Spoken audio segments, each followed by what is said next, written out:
People here have one of these. That's it?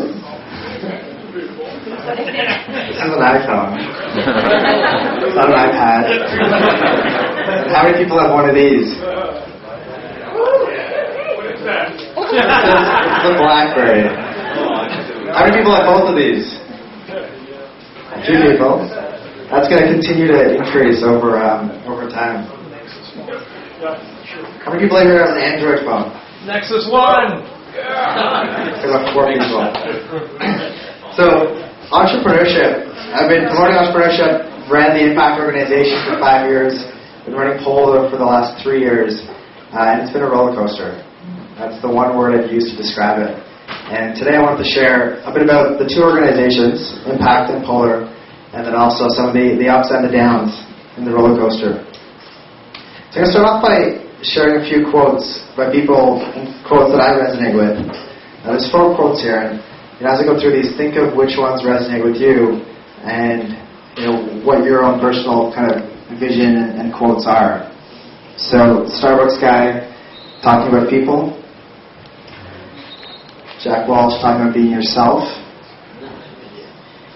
Viacom CEO talking about following your gut, basically. How many people really resonate with this one?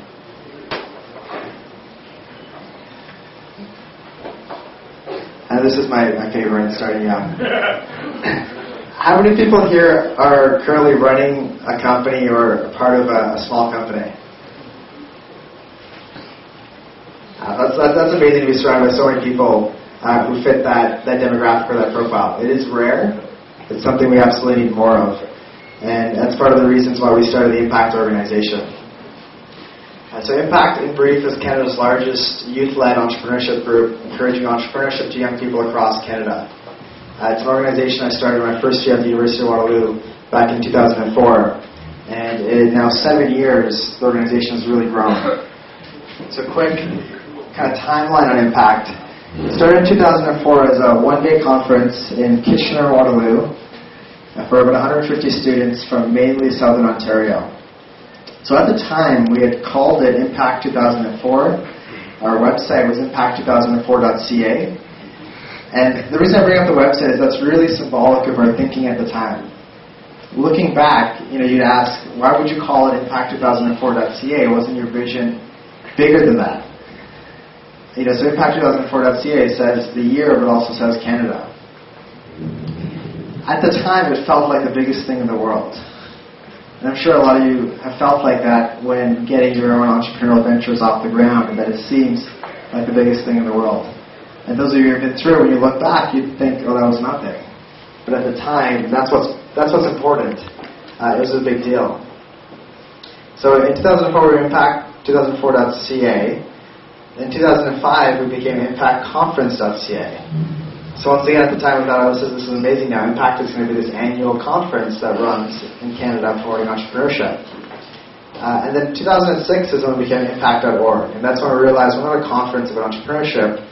We're an organization promoting entrepreneurship through a variety of events and programs. So one of these downs here, I don't know exactly which one, was in 2006. From 2005 to 2006, we went from running one event, so it was a big national conference, university, college, high school students from across the country, big speakers like the Kilberger brothers, Harry Rosen, Ian Portsmouth, some pretty good guys coming out to speak. And then all the usual suspects in terms of sponsors. In 2006, we went from running one program to running 13 different programs. We quadrupled the size of the team, tripled the budget, and it was a pretty crazy time. You would definitely think the entrepreneurial bug bit us in a huge way. We were running a social responsibility initiative, a women leadership initiative, 3 different high school programs, an online portal, a newsletter, an expo event for about 3,000 students at Waterloo, an apprentice competition off of Donald Trump's show. We were doing literally absolutely everything.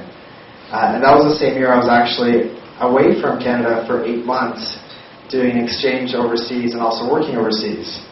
And our team was 80 student volunteers. So at the time it felt great. Looking back at the year, we thought, whoa, we took on way too much.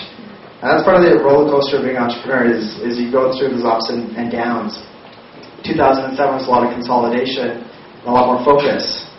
And then fast forward to now, 2010, Impact is now on its 5th president. And so I'm proud to say we've been able to sustain the organization at 10 main programs. So it feels a lot like 2006, but a lot more confidence in the team now that's a lot more experienced. And also a lot younger than we probably were. And Impact now reaches over 10,000 young people every year through programs. And it started off as students, and now it's really youth. You've got 14 and 15-year-olds, but you've also got 29 and 30 and 32-year-olds. It's a huge range of people involved with the organization. So Impact, check it out. That was, a good 5 years of my life, and really, not only living entrepreneurship but promoting it.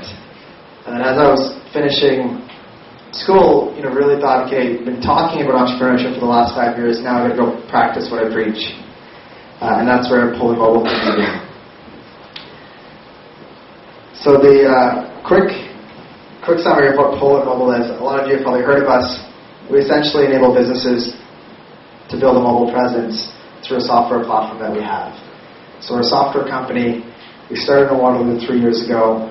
We're located in Toronto, right downtown on Front Street, an office in New York, and we've been working primarily with major media companies around the world to build mobile applications off of our platform across your iPhone, your Blackberry, your Android, your iPad, and the list of devices continues to grow. So in a nutshell, that's who we are. Here's a look at some of the companies that we work with. You've got some pretty big wigs out of the US, like a Time, a Business Week, a CBS. Our international guys aren't up here. We've got guys like the Shanghai Daily, out of China, obviously. We've got, Yonhap out of South Korea. You've got a lot of Canadian brands. Toronto Maple Leafs. Any Leafs fans here? Woo! Not anymore. Well, there's quite a few people that are using the Leafs product, so they're at least fans somewhere. Not here tonight. The University of Waterloo is one of our customers. So we have over 65 products that we've launched to date. So how many people here have used any of these applications on one of their phones? A good number of you. It's good to see. Every time you use one of them, you're making me money. So we have close to 4 million people around the world using our products today in over 100 countries. And it's very exciting in that sense.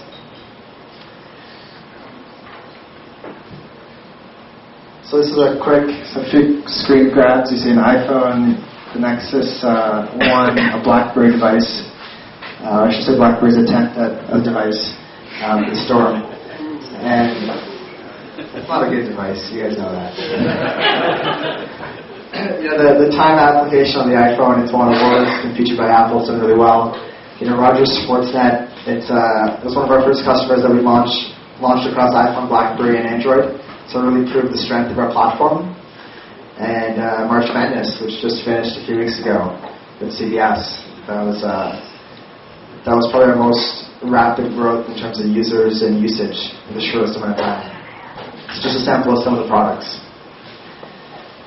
So now we get on to the roller coaster of Pulling Mobile in the last just over 3 years now.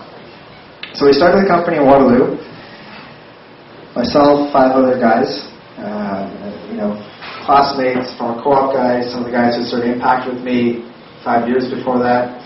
And being surrounded by, being in Waterloo, being very close to Blackberry, obviously you get influenced by Blackberry.